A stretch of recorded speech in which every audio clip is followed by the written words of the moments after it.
Have you ever felt like a boat adrift on a river? You're moving. You're going somewhere. But you have no control, no direction, no real purpose. That's what life feels like without self-confidence. You can be the smartest, most talented person in the room, but if fear and shyness keep you silent, your true potential will always remain locked away, hidden from the world.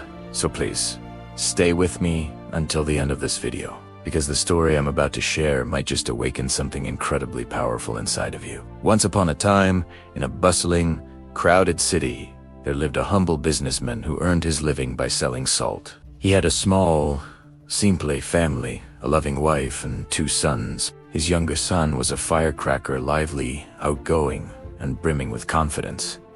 But his elder son, he was the complete opposite. He was shy, quiet, and so afraid to speak up that people often mistook his silence for foolishness. His gentle nature was a magnet for those who wanted to take advantage of him.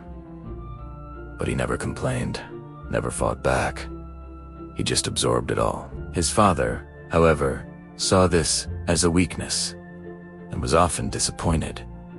"Why can't you be more like your brother?" he would demand, his voice sharp with anger. Each harsh word was like a chisel, chipping away at the boy's already fragile confidence. Fear began to wind its way into his heart, taking root deep inside him.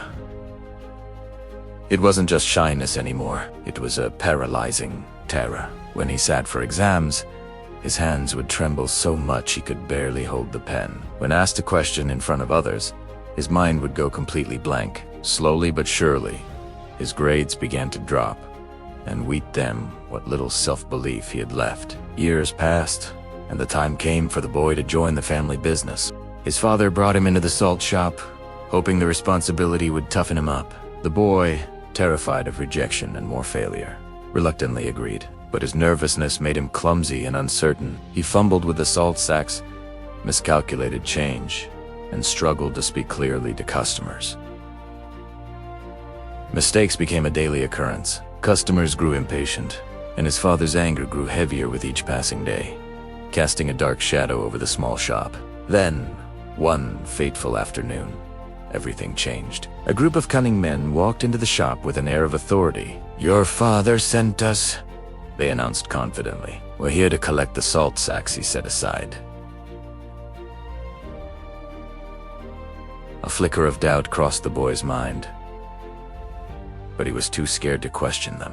The fear of being wrong, of being yelled at, was stronger than his suspicion. He just stood there, frozen, as they loaded up the cart and walked away. By the time he realized something was terribly wrong, the shop was half empty.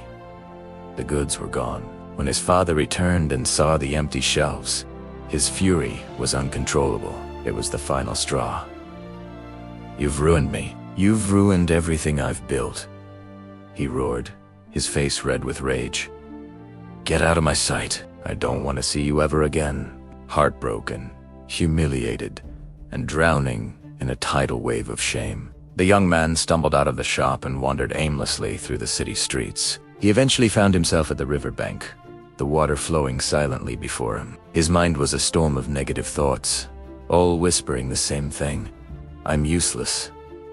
I'm a failure. Even my own father doesn't need me." He took a step closer to the edge, the dark water calling to him. But just as his foot was about to leave the ground, a firm hand grabbed his arm and pulled him back from the brink. He turned to see an old man with kind, knowing eyes. "Why did you stop me?" the boy cried out, tears streaming down his face. "My life has no meaning. I'm worthless." The old man looked into his eyes, not with pity, but with a deep understanding. He said gently, "My child, no one is born confident. Confidence is not a gift you receive. It is a fortress you build, stone by stone, by facing the very things that scare you." He took the boy to his small, peaceful home nearby. "Stay with me for 3 days," the old man said. "Do exactly as I say, and I promise you, your life will change forever." On day 1, the old man gave him the first task. Go out and speak to 10 complete strangers. Ask them about their day, their work, their stories, and write down what you learn. The boy trembled at the thought. Speaking to strangers was his biggest fear, but he remembered the old man's promise and forced himself to try. The first few people ignored him. One person scoffed, but he persisted. By the end of the evening, he had spoken to 10 different people: a street vendor, a mother with her child, a tired-looking office worker. He had listened to their stories, and as he walked back to the old man's house, he realized he was smiling a genuine smile for the first time in days. On day 2, the task was different. Find a group of children, the old man instructed, and teach them something simple. The boy's heart pounded. Teach him? What could he possibly teach? He nervously gathered a few children playing by the river and, with a shaky voice, began to explain the importance of clean water. To his surprise, they listened intently. When he finished, they clapped their small hands in appreciation. In that moment, a tiny spark of pride and purpose lit up in his heart. Day 3 brought the hardest challenge of all. Go to your father, the old man said, and apologize. This was the task he dreaded most. The thought of facing his father's anger again was terrifying, but he took a deep breath, walked back to the salt shop, and fell to his knees in front of his father. "Father, I failed you," he said, his voice clear and steady. "But please, give me one more chance to prove myself." His father looked at him, truly looked at him, and saw something new. The fear in his son's eyes was still there, but it was overshadowed by a new fire, a flicker of determination. He saw a young man, not a timid boy. He nodded and forgave him. The boy rushed back to the old man, his heart full of gratitude. "You've changed my life," he said. "Now, please, tell me the secret to success." The old man simply smiled. "You've already learned it," he replied. "The secret was never about a magic formula. Your biggest enemy wasn't your shyness, it was your fear of what others thought. You spent your whole life seeing yourself as small and worthless, so that's what the world saw too. People see you as you see yourself. Believe you are capable, and the world will believe it too."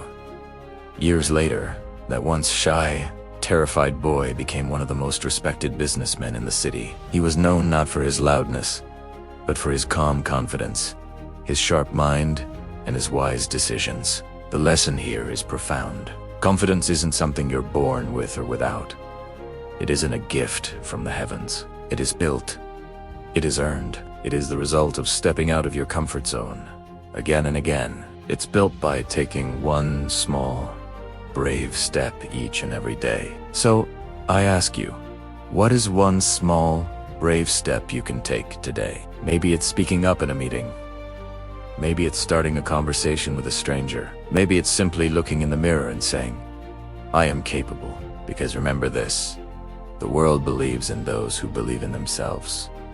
Thank you so much for watching. If this story resonated with you, please hit that like button and subscribe for more content that helps you unlock your true potential. We'll see you in the next video.